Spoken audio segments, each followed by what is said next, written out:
Good morning मोर आ गोटे mini blog को आपण मानक स्वागत जनाऊँ। आमे समाज रे समस्ते जाने कौन ठीक कौन भूल, बट जो टाइम जोटा आमको भल लगुच आम से ही करुचे।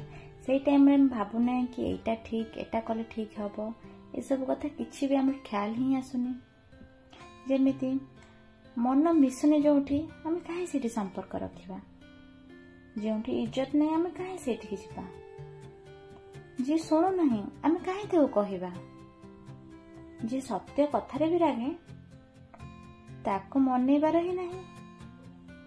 जीवन में दुख आसिले आम ही तो भोगवा ना, तो कहीं डरवा।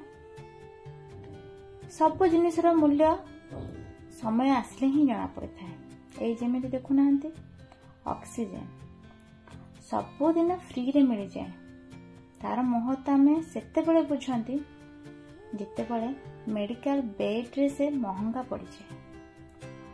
अनुमान आमर भूल हो पारे, हेले अनुभूति केबे भी भूल हो न थाए। काहेकि ना अनुमान आम मनर गोटे कल्पना, किंतु अनुभूति आम जीवनर गोटे शिक्षा।